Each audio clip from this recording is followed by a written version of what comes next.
Angkatan 10 Kabupaten Indramayu.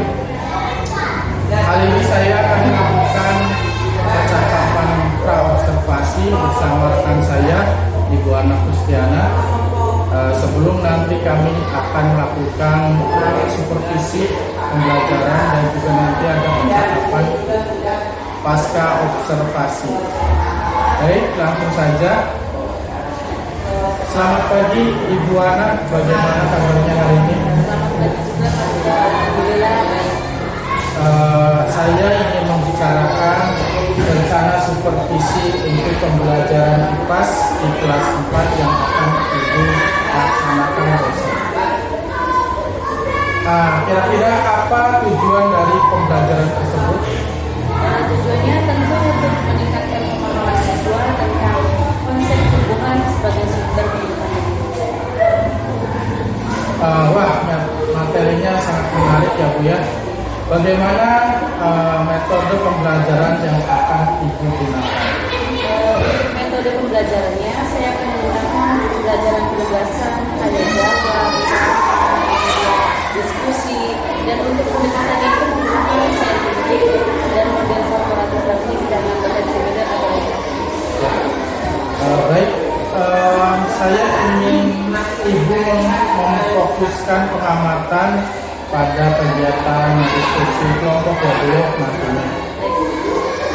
Ibu nanti bisa menggunakan format yang saya berikan ya. Terima kasih Ibu Ana. Semoga kegiatan supervisi nanti berjalan dengan lancar. Demikian tadi adalah kegiatan prasupervisi akademik yang saya lakukan bersama rekan saya Ibu Ana Kustiana, dan sampai jumpa di kegiatan observasi mendatang.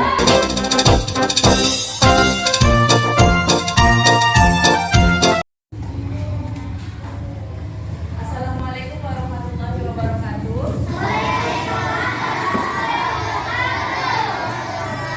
Sudah berdoa belum?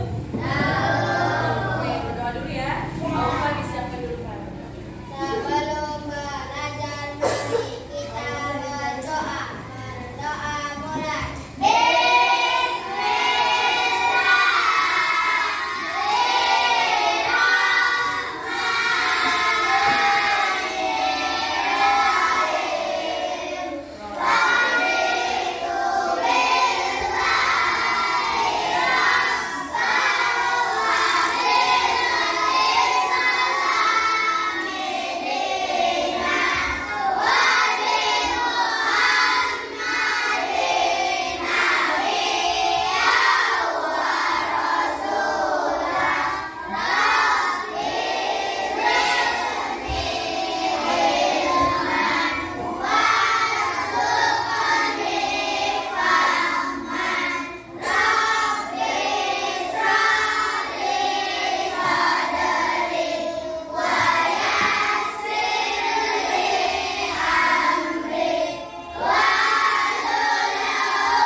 Gimana kabarnya hari ini? Sehat? Ada yang tidak masuk? Siapa yang tidak masuk hari ini? Kenapa Baim? Sakit? Rizky sakit? Oke. Dua siswa berarti yang nggak masuk ya? Sebelum dimulai pembelajaran, kita sama-sama menyanyikan lagu Indonesia Raya dulu bareng-bareng ya. Oke, 1, 2, 3.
semuanya tarik nafas dulu dalam-dalam. Tarik nafas. Dari hidung, tahan, hembuskan dari mulut. Oke, lagi. Tarik nafas lagi. Hembuskan. Satu kali lagi. Tarik nafas lagi. Hembuskan lagi. Udah lebih tenang? Lebih relax dulu. Sebelum memulai pelajaran, kalian harus tahu dulu nih, apa sih tujuan dari pembelajaran bab 1 ini, tumbuhan sumber kehidupan di bumi, ya. Tujuan pembelajarannya yaitu peserta didik dapat mengidentifikasi bagian-bagian dari tumbuhan. Yang kedua, peserta didik dapat memahami fungsi dari masing-masing bagian tumbuhan. Yang ketiga, peserta didik dapat mengaitkan fungsi bagian tubuh dengan kebutuhan tumbuhan untuk tumbuh, mempertahankan diri, serta berkembang biak. Ya, tujuannya ada 3. Sekarang Ibu akan membagi kalian ke dalam beberapa kelompok, ya. Yang ini kelompok 1, kelompok 2, dan kelompok 3. Nah, sebelum kita mulai, anak-anak ada yang tahu tidak apa sih manfaat tumbuhan bagi kehidupan? Manfaat tumbuhan untuk hidup, ada yang tahu? Untuk apa? Sumber makanan. Terus apa lagi? Sumber kehidupan. Apa lagi, Pak? Untuk apa sih tumbuhan? Nah, ternyata kalian harus tahu nih, tumbuhan itu sangat penting bagi kehidupan, ya, sebagai sumber daya alam hayati. Ya, salah satunya untuk mencegah terjadinya longsor, ya, untuk mencegah terjadinya tanah longsor. Kemudian apa lagi?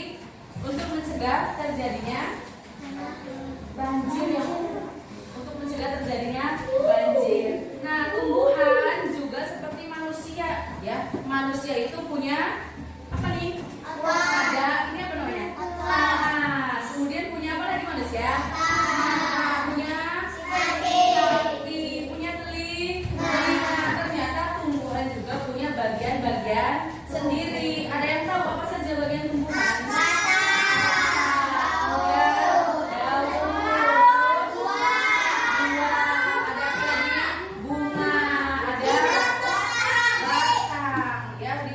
Bagian-bagian tumbuhan ada apa saja? Batang, daun, dan akar. Semuanya punya fungsi tersendiri, ya. Ada fungsinya masing-masing, ya.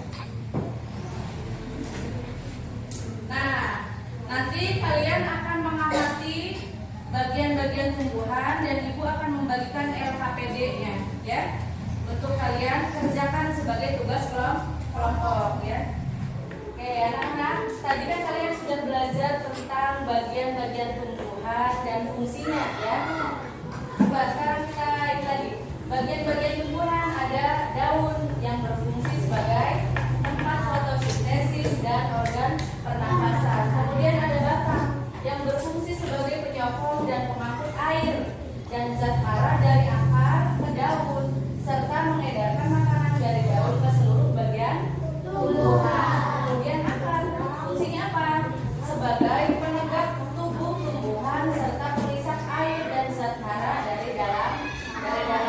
Nah, setelah kalian belajar tentang tumbuhan dan bagian-bagiannya, ternyata tumbuhan itu sangat penting bagi kehidupan di bumi. Bukan hanya penting untuk manusia, tapi juga untuk hewan, ya. Salah satunya tadi sebagai apa? Untuk mencegah terjadinya longsor, banjir, ya. Ternyata tumbuhan itu sangat penting. Makanya kita harus pandai menjaga tumbuhan, ya. Jangan dirusak, ya. Harus dijaga, dilestarikan.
bersama saya Tito Abdul Latif, calon guru penggerak angkatan 10 dari PTS DN2 Manggungan, Kabupaten Indramayu.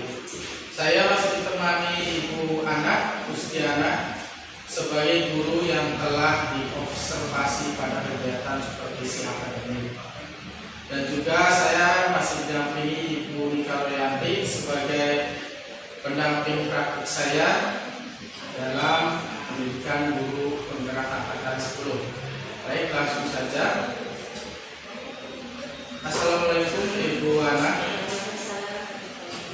Dalam percakapan pasca observasi ini, saya akan memberikan pertanyaan-pertanyaan kepada Ibu Anak terkait dengan jalannya proses observasi kelas yang sudah kita lakukan dengan tujuan untuk mengevaluasi sejauh mana proses pembelajaran yang sudah Ibu Anak lakukan. Siap Ibu? Siap, silakan. Baik, pertanyaan pertama ya Bu, bagaimana nih perasaan Ibu tentang observasi kelas yang sudah berlangsung? Perasaan saya tentunya sangat senang sekali Pak, karena anak terlihat begitu antusias dalam mengikuti pembelajaran dan juga kegiatan pembelajaran itu berjalan dengan lancar dan direspon baik. Baik, menurut Bu Anak, area pengembangan apa sih yang ingin dikembangkan pada pembelajaran tersebut? Apakah sudah tercapai? Alhamdulillah sudah Pak, terlihat dari hasil evaluasi tadi, anak-anak juga sudah mampu dalam memahami hidup bersih dan sehat serta bagaimana ciri-ciri lingkungan yang kotor dan apa saja manfaat dari hidup bersih. Menurut Bu Ana, kira-kira kelemahan dan kelebihan apa sih dalam proses pembelajaran yang Ibu lakukan tadi? Menurut saya kelemahannya itu masih ada siswa yang belum fokus dalam mengikuti pembelajaran, dan untuk kelebihannya saya telah melakukan pembelajaran dengan menggunakan metode dan media pembelajaran yang berbeda. Baik, nah tadi Ibu Ana menyampaikan masih ada siswa yang kurang fokus ya, walaupun hanya beberapa. Bisa dijelaskan lagi Bu untuk alasannya, kira-kira kenapa siswa tersebut kurang fokus dalam pembelajaran? Menurut saya sepertinya mereka masih ada beberapa siswa yang masih mengejar dalam membaca dan sehingga ia merasa kesulitan dalam mengikuti pembelajaran dan mengerjakannya.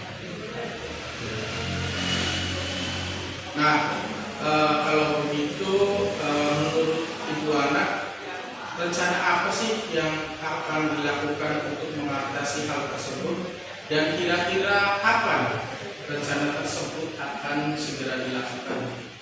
Rencana saya pastinya akan membimbing mereka tentunya di luar jam pelajaran sehingga mereka bisa mengatasi kesulitannya. Kemudian tentunya hal itu akan saya lakukan dengan Baik, terima kasih sekali Bu Ana. Semoga kedepannya semakin sukses. Terima kasih juga.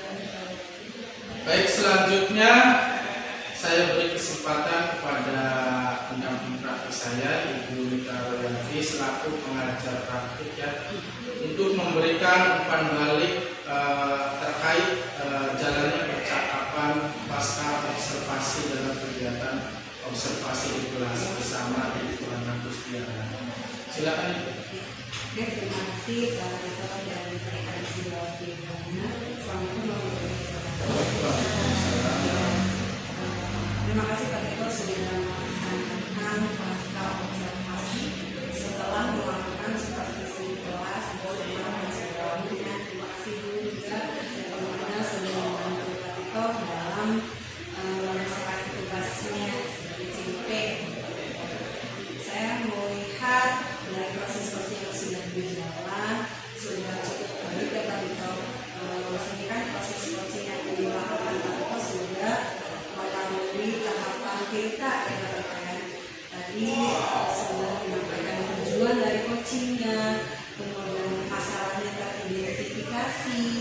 kemudian tindak lanjutnya ada, tanggung jawabnya dari Koci juga tersampaikan akan dilakukan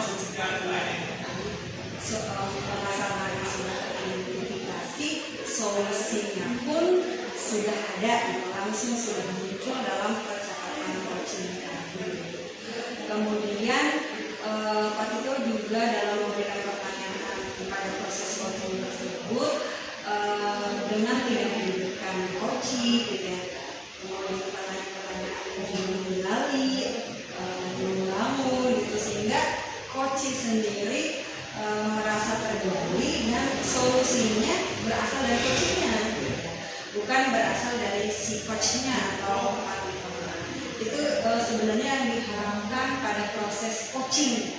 Jadi permasalahan dan solusi berasal dari coaching, sehingga solusi yang nanti akan dilaksanakan oleh coaching bisa dipertanggungjawabkan, bisa sesuai dengan kemampuan dan kebutuhan coaching tersebut. Mungkin itu saja dari saya selaku pengamat dari berjalannya proses coaching terkait masalah seperti yang sudah Pak Tito bersama Bapak. Terima kasih. Assalamualaikum warahmatullahi wabarakatuh. Terima kasih. Itu tadi adalah proses dari pasca observasi setelah kami atau saya bersama Ibu Ana melakukan observasi kelas ya. Terima kasih. Salam sukses, salam guru penggerak, tergerak, bergerak, menggerakkan.